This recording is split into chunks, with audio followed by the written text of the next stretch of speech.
saludo y una invocación a Dios para que nos guarde, nos tutela, nos protege, nos mantenga alejados de la pandemia, ¿verdad? Que Dios nos bendiga a todos y guarde a nuestro país, a nuestra comunidad universitaria y a nuestra comunidad facultativa. Fíjense que deseo iniciar la exposición de esta noche al margen de la evocación que siempre hacemos del tópico que se abordó en la clase precedente. Deseo iniciarlo, les señalo, comentándoles con todo énfasis lo siguiente. Nuestro examen es el día martes 12 de octubre a las 19 horas. Martes 12 de octubre a las 19 horas. Nuestra prueba tiene 10 preguntas y cada respuesta correcta tendrá un valor de 4 puntos. Y les reitero que los contenidos son los que examinamos a partir de los modos de adquirir el dominio. Dijimos que hay modos originarios y modos derivativos. Los modos originarios incluyen la actividad creadora del hombre, la accesión. Examinamos 3 tipos de accesión. Accesión de inmueble a inmueble, en donde está el aluvión, la abulsión, la mutación de cauce y la formación de isla. Y también examinamos la accesión de mueble a inmueble, en donde se incluye la edificación, la plantación y la siembra. Y finalizamos ese capítulo examinando lo relativo a la accesión de mueble a mueble, en donde aparece la adjunción o conjunción, la especificación y la mezcla o confusión. Luego examinamos los modos derivativos, ¿verdad? A título universal, a título gratuito, a título oneroso. Y luego hicimos también un examen de los modos de extinción del dominio y de el sentido social de la propiedad. Esos son los tópicos que vamos a examinar y para el efecto remitimos un par de cuestionarios que a estas alturas pues ustedes ya de seguro los concluyeron. Pero en el remoto caso que no fuera así, todavía tendríamos, espero que no sea así definitivamente, un par de semanas para hacerlo, porque es lógico que las oportunidades son propicias cuando la coyuntura no la presenta, y en este caso yo creo que debemos sacar el máximo punteo. Repito, nuestro examen es el martes 12 a las 19 horas, y les señalo algo fundamental que por favor les ruego que tengan muy en cuenta. Fíjense que el examen va a durar 50 minutos. Un par de minutos antes de que concluya el examen, ustedes tienen que remitirlo, porque obviamente las normas en una prueba de esta índole difieren de las presenciales. Yo recuerdo que en los exámenes presenciales habían algunas personas que se quedaban cavilando la respuesta y se pasaban del tiempo. Y uno lo surgía y le entregaban la prueba, ¿verdad? O le decían, mire, déme unos minutos más. Pero aquí no se puede porque es una máquina, ¿verdad? Entonces remítanlo. No es veraz, es incierto que a veces nosotros encontremos obstáculos porque la máquina tiene una inquina con nosotros. No, no es cierto, ¿verdad?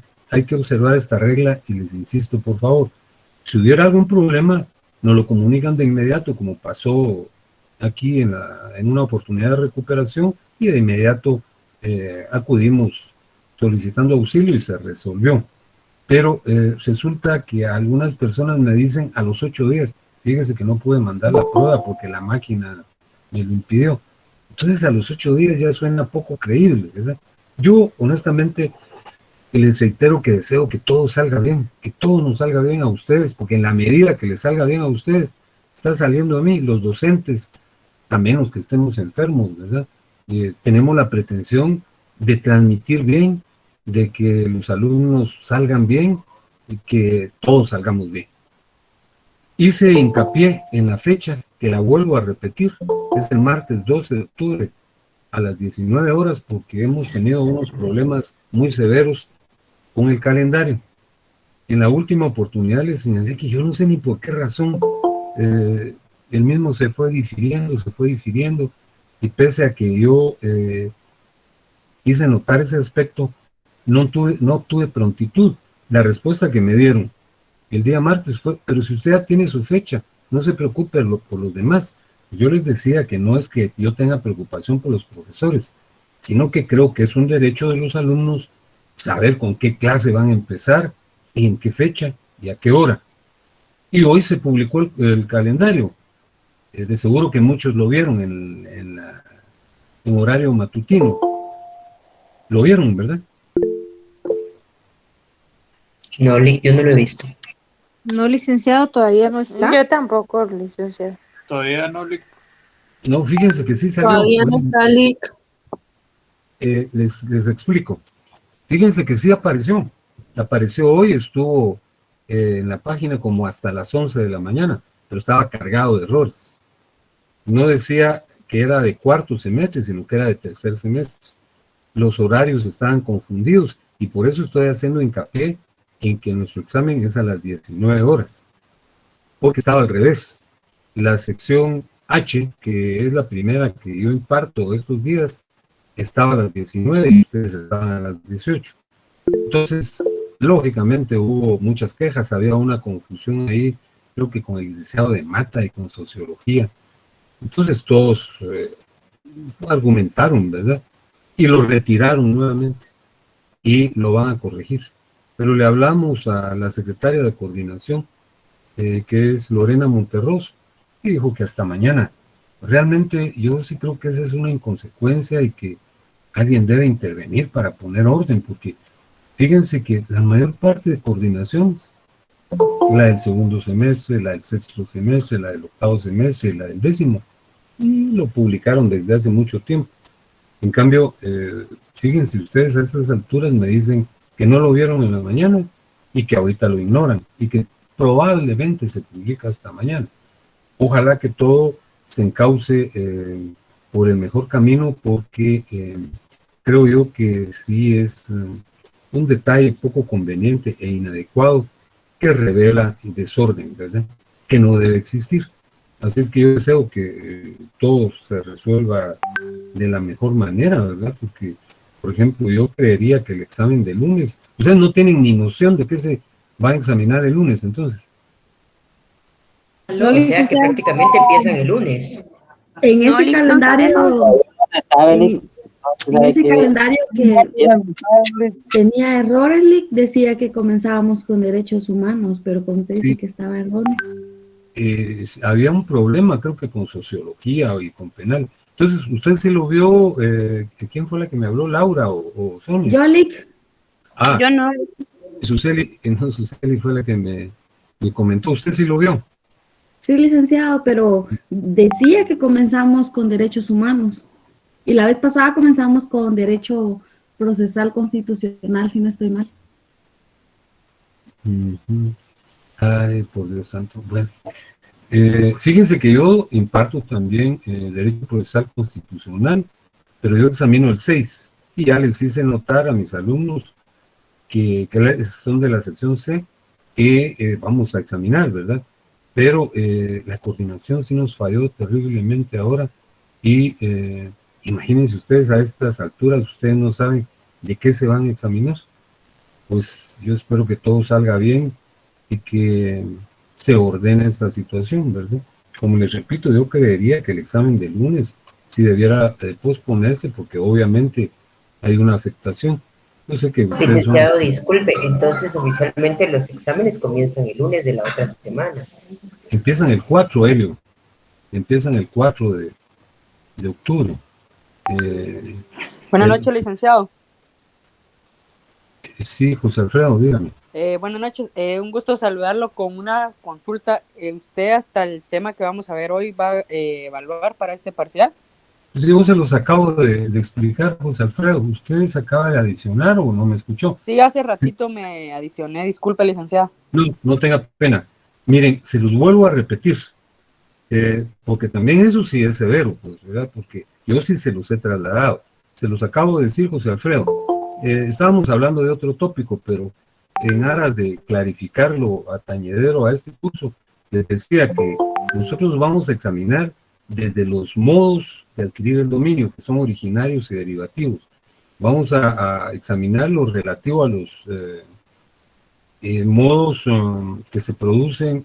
En primer lugar, vamos a estudiar la ocupación, a examinar la ocupación, el hallazgo de tesoros, los bienes mostrencos, la caza y la pesca, luego la accesión de inmueble a inmueble, de mueble a inmueble y de mueble a mueble.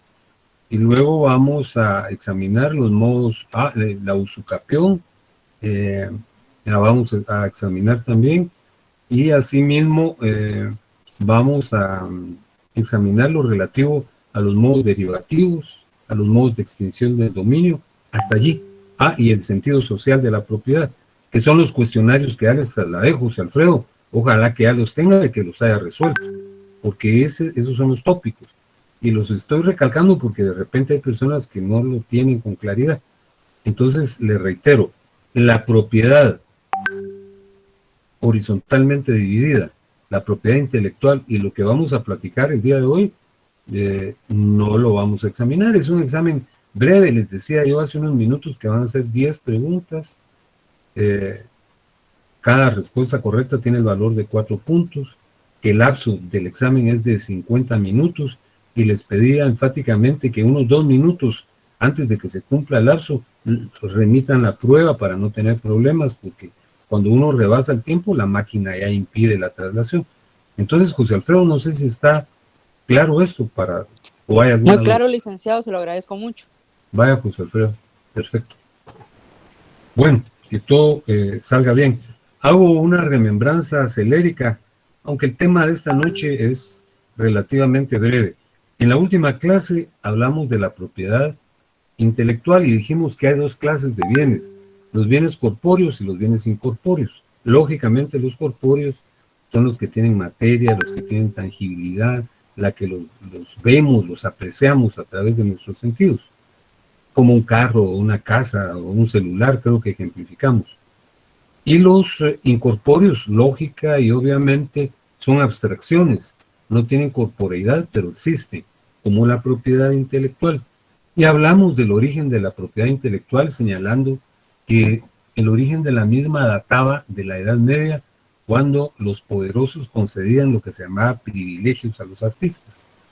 Es decir, sufragaban la impresión de un libro y le permitían al artista que el peculio que se obtenía de su venta fuese para el artista. Y hablamos de que el primer privilegio se le concedió a Aldo Manuncio en 1495. Luego señalamos que la propiedad intelectual es un conjunto de preceptos que regula la creación de una obra y los derechos morales y patrimoniales que asisten al autor. Luego hablamos de los elementos que participan en esta relación. Los elementos subjetivos o personales son el autor, está definido, señalamos, en el artículo 5 de la ley específica, ¿verdad?, que es la que regula los derechos de autor y los derechos conexos. Los elementos objetivos que están consignados en el artículo 15 de dicha ley, y así también señalamos que el ámbito de la propiedad intelectual se divide en 2 grandes sectores, que son el derecho de autor, que es al que estoy aludiendo, y la propiedad industrial, que se refiere a los inventos y a los procedimientos industriales para generar nuevos satisfactores. Perdón. Y luego señalamos que el derecho de autor confiere 2 tipos de facultades, morales y patrimoniales. Las morales son las que facultan al autor a fiscalizar su obra para evitar que sufra atentados dañosos. Posibilitan para que el libro se edite con su nombre o con su seudónimo, para que se publique o no se publique. Son dispositivos que tutelan o protegen la obra. Y, lógicamente, los derechos patrimoniales son los que le permiten a él obtener, al autor, obtener un beneficio económico, y hasta ejemplificamos con 2 autores que recientemente se han hecho millonarios con la publicación de sus obras. Hablamos del plazo de la propiedad intelectual, que difiere en diversos países, pero que en Guatemala es de 75 años después de la muerte del autor. Es decir, el autor puede utilizar en exclusiva su obra y obtener los beneficios que le corresponden, pero una vez muerto, sus herederos tendrán facultad de disposición exclusiva sobre los mismos durante 75 años. Y luego hablamos del elemento formal, que existe un registro de la propiedad intelectual encargado a un registrador con sus auxiliares, y allí deben registrarse las obras. Señalamos que la propia ley dice que el registro es voluntario, pero realmente la forma para obtener oponibilidad a esos derechos es la inscripción, porque la inscripción es una prueba de la autoría de una obra. Ahí nos quedamos. Hoy vamos a hablar de un tema realmente breve que lo vamos a concluir rápido para terminar esta temática, y les presento el temario seguidamente.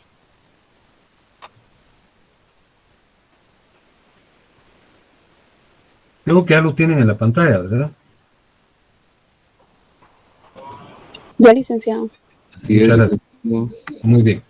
Bueno, Ya, empiezo aludiendo al mismo, refiriéndoles que, así como lo dije hace unos minutos, la propiedad intelectual presenta dos ámbitos bien diferenciados, que son el derecho de autor, que ya lo examinamos en la clase anterior, y la propiedad industrial, de la que vamos a hablar seguidamente.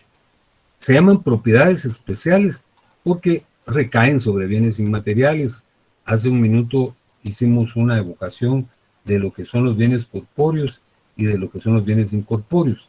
Obviamente, este tipo de propiedad recae sobre ideas, sobre inventiva, que lógicamente se concreta en la producción, en la generación de ciertos satisfactores, que son los que estamos examinando. En el número 2, nos preguntamos qué es la propiedad industrial, y en el 3 formulamos una respuesta. La respuesta que consignamos se refiere a que la propiedad industrial es el derecho que se reconoce al inventor sobre cualquier invento técnico apto para la explotación industrial, y al productor o empresario sobre los signos identificadores de sus productos. Textualmente así lo consignamos, pero expliquémoslo. Una persona, gracias a su intelecto, conforma un bien novedoso que no existía antes y que tiene una expectativa de explotación industrial. Por ejemplo, en su momento, alguien realizó la invención de un dron, ¿verdad? Esos avioncitos que vuelan sobre cierta superficie y que detectan con toda precisión lo que está ocurriendo en la Tierra y en la superficie terráquea. Ese es un invento, fue un invento, ¿verdad?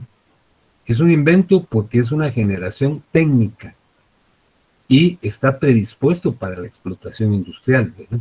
Obviamente, no solo se venden, sino que cumplen un cometido que permite una eficaz vigilancia y control en determinadas áreas, ¿verdad? No solo para seguridad nacional, sino para seguridad industrial o seguridad habitacional, ¿verdad? Entonces, eso es un invento. Por ejemplo, le señalaba yo el caso del dron, ¿verdad? Y hay una serie de, por ejemplo, la misma computadora, ¿verdad? O los teléfonos inteligentes son una maravilla. Fíjense que ustedes son muy jóvenes, pero aún en los años 90, que los que ya somos viejitos, recordamos como que si hubieran sido ayer. Recuerdo yo cuando empezaron a difundirse los teléfonos celulares, era algo maravilloso, ¿verdad? Algo increíble, y más con anterioridad, podríamos señalar que cuando apareció el teléfono era una cosa impresionante, o cuando apareció la televisión en los años 50, aquí en Guatemala, pues era casi increíble, ¿verdad? Entonces, un invento es un producto del ingenio humano a través de la aplicación técnica que tiende o tiene la perspectiva de generar explotación industrial. Pero no solo los inventos, sino también es propiedad industrial todos los mecanismos o signos que identifican a los productos, como se identifica la Coca-Cola o la Pepsi-Cola o los jugos Kerns o las galletas Tosh, todas las marcas o signos identificadores de esos productos constituyen propiedad industrial porque solo pueden ser utilizados en exclusiva por la persona a quien se les adjudicó. Aquí señalamos que es un invento.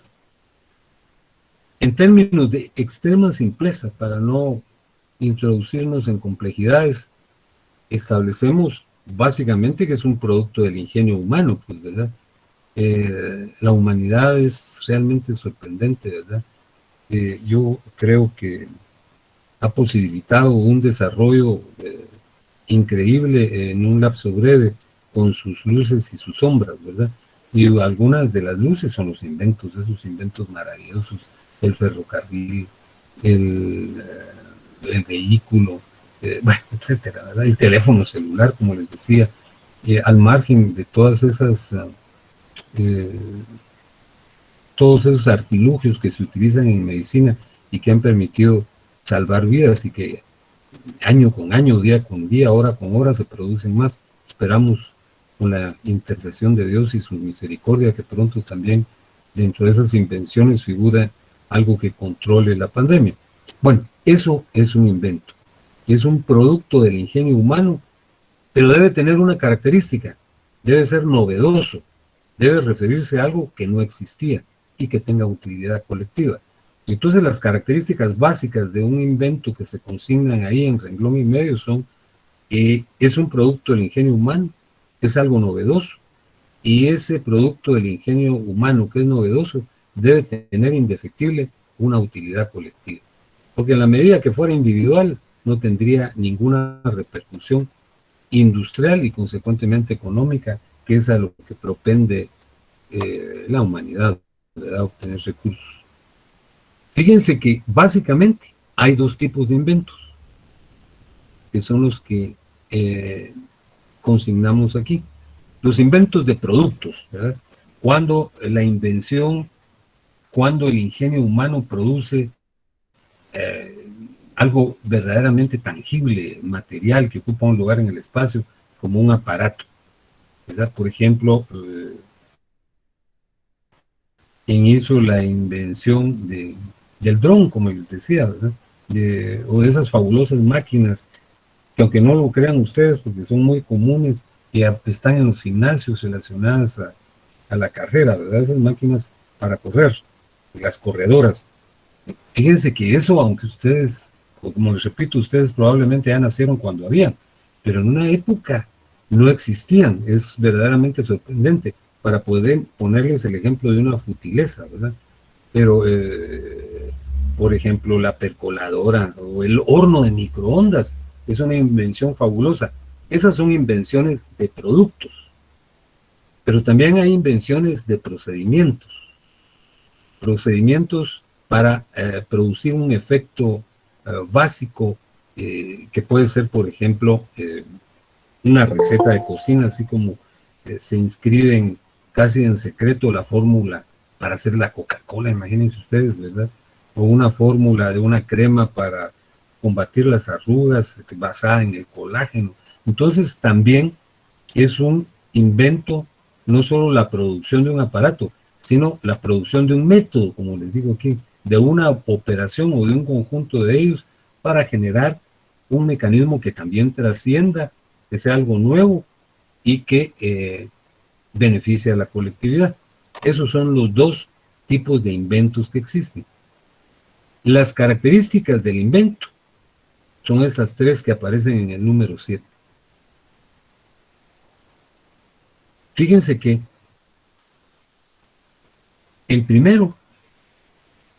la primera de estas características es algo que se colige de lo que yo acabo de exponer.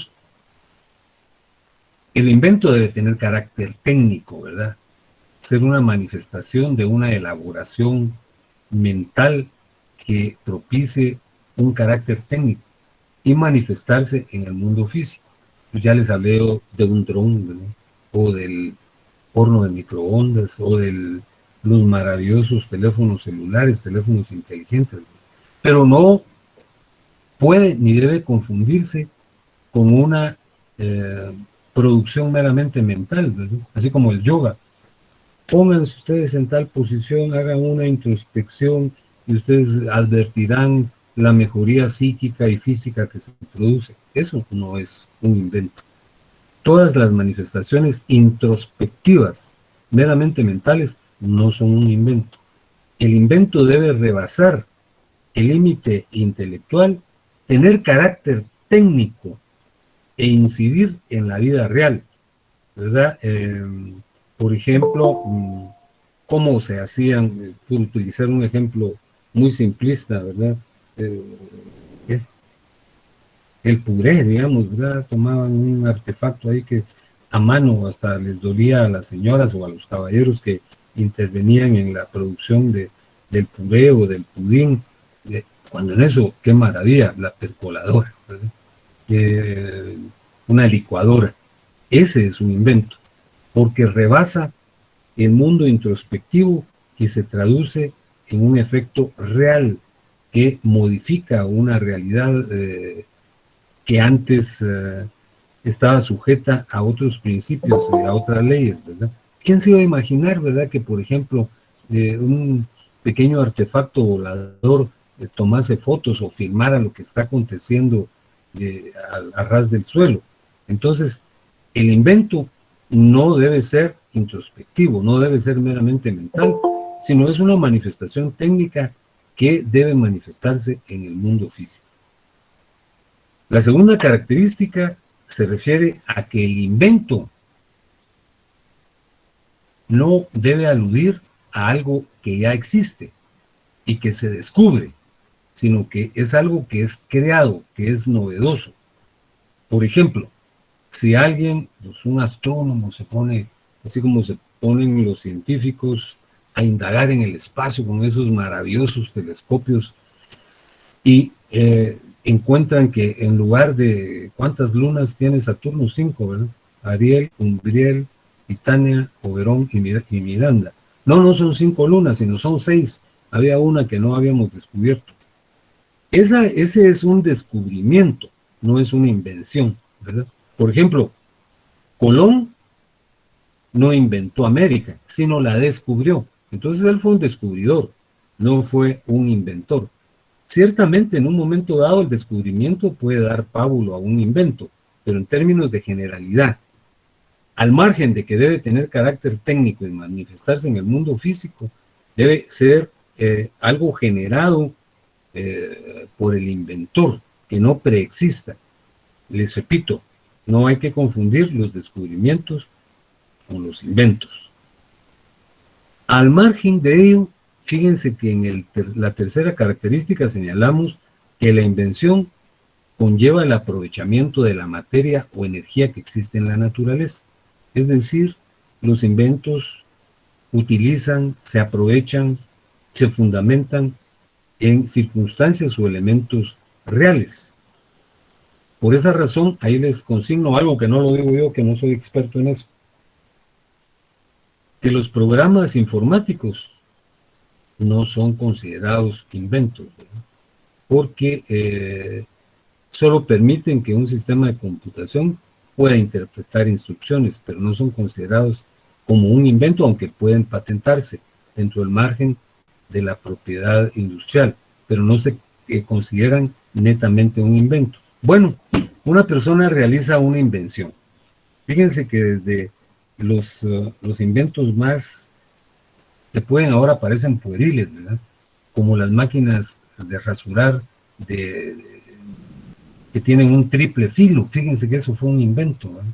Hubo un momento en que las máquinas eran de rasurar, eran instrumentos solemnes, ¿verdad?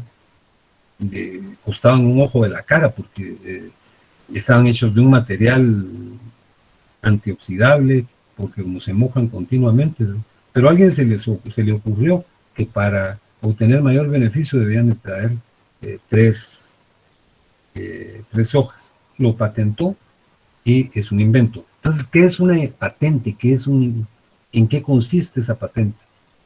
Si alguien inventa un dron o una percoladora o una cafetera, un horno de microondas o simplemente una máquina de rasurar de 3 hojas, para usarlo en exclusiva debe acreditarse que él lo generó o ella lo generó. Y eso se acredita registrándolo en una institución a la que vamos a hacer alusión en unos minutos, que es el registro de la propiedad industrial. Entonces ahí se registran los inventos y nos expiden un documento, un título que nos permite utilizar en exclusiva el invento. Aquí lo estamos señalando. El derecho surgido de la invención se acredita mediante un documento denominado patente. La patente es un título expedido en un documento oficial emitido por el Estado mediante el cual se acreditan los derechos exclusivos que corresponden al inventor o quien ha adquirido el derecho de ser titular de la invención. ¿Y por cuánto tiempo se puede utilizar el invento con exclusividad? Fíjense que de conformidad con el artículo 126, que no se los consigné ahí, debía haberlo hecho, de conformidad con el artículo 126 del decreto 57-2000 del Congreso de la República, la patente tiene una duración de 20 años, y les leo el artículo. Dice, artículo 126, vigencia de la patente. La patente de invención tendrá vigencia por un plazo de 20 años, contados desde la fecha de presentación de la respectiva solicitud de la patente. Fíjense que les pido que lo anoten porque esa fue una omisión por la que les pido disculpas. Es el artículo 126 del decreto 57-2000 del Congreso de la República.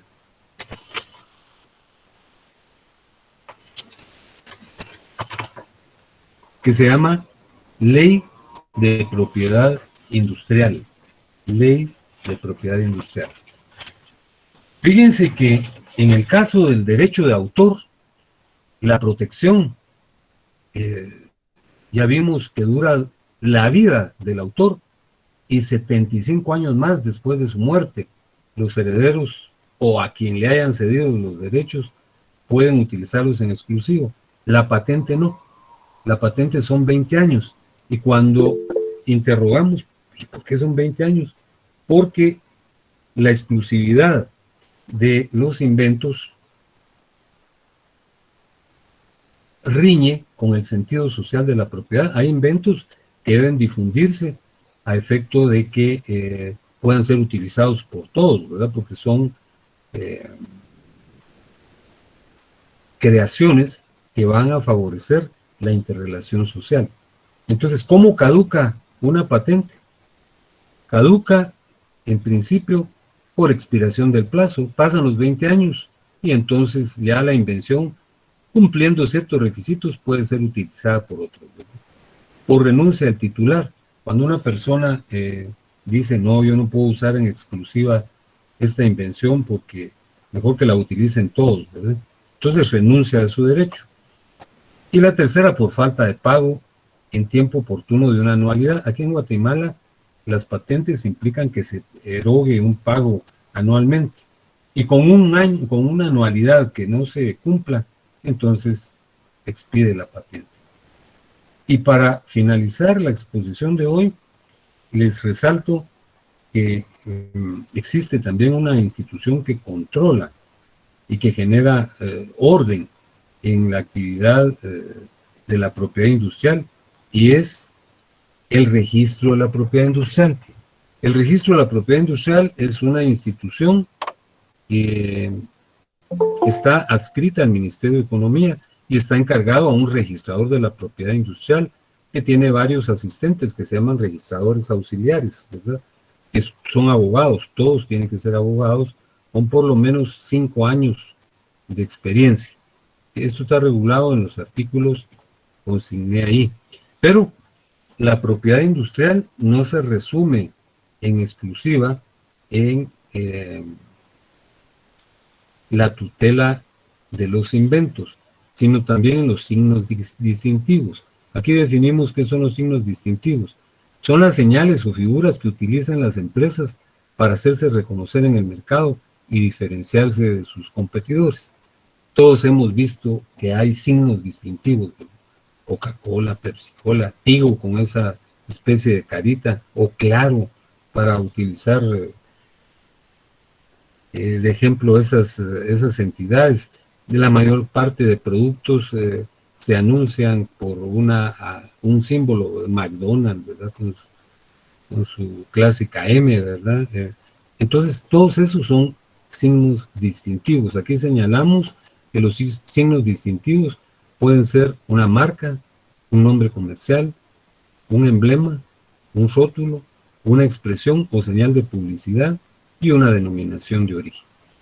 Yo clarifico que la exposición de esta noche en torno a este punto es sumamente elemental, porque esta es una materia abstrusa y compleja, que por cierto constituye dentro de la enciclopedia jurídica una parcela que posibilita la obtención de mucho peculio. Los abogados que se dedican a la propiedad intelectual y particularmente a la propiedad industrial son personas que obtienen muchos recursos, porque nosotros vivimos en una sociedad de consumo y la obtención de recursos por esta vía es muy especial. Por eso es que muchos abogados se dedican y se especializan en esta materia. Yo quiero concluir esta noche, no les haré preguntas, pero quiero concluir recalcando lo que les dije al principio, enfatizando para que ya no haya ninguna duda, y si la hubiere, pues no la consulta. El examen es el martes 12 a las 19 horas. Los temas que van a ser materia de evaluación son los que están comprendidos de los modos de adquirir el dominio, los modos originarios y los modos derivativos, o sea, la ocupación, la accesión con sus tres manifestaciones, la usucapión, luego los modos de extinción del dominio, los modos derivativos de transmisión del mismo, y el sentido social de la propiedad, y está excluida la propiedad horizontalmente dividida, la propiedad intelectual y ahora la propiedad industrial. Estos tres temas ya no van a ser evaluados. Yo les voy a formular 10 preguntas. Cada respuesta correcta tiene un valor de 4 puntos.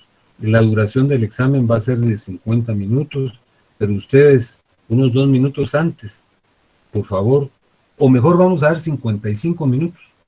Traten de concluir a los 50 y en el lapso de 5 minutos envíenlo, por favor, porque si no hay problema. Recuérdense que les reitero lo dicho, ya no es una prueba presencial, que yo espero, Dios mediante, que pronto retornemos a la presencialidad, ¿verdad? Que ocurría, como se los acabo de decir, que algunos compañeros se quedaban en una meditación extrema por 1 o 2 preguntas, yo no les concedía algunos minutos. Ahora no se puede, hay que enviarlo. Esa temática que se utiliza, no, pero yo lo envié y aquí tengo una captura de pantalla, eso no es valedero, no tiene fundamento, pero si hay algún problema, como todos estamos para colaborar y para concretar objetivos positivos, ¿verdad? No somos draconianos, entonces de inmediato dicen, miren, no lo puedo enviar, y yo pediré el auxilio respectivo, se lo pediré a doña Sonia para que ella nos apoye, y como ha ocurrido precisamente en una evaluación de recuperación, ¿verdad? Que una persona no lo podía enviar, pero si a los 8 días plantean que no lo pudieron enviar, entonces esa reclamación ya no tiene efecto y no se le da trámite. Eso tiene que ser de inmediato, tal vez si es en la noche no, ¿verdad? O en la mañana siguiente, pero lo más inmediatamente posible, y que espero que no se den situaciones de este tipo. Y si hay exámenes extemporáneos, hay que solicitarlos dentro de los 3 días siguientes a la realización del examen. Pero todo va a salir bien.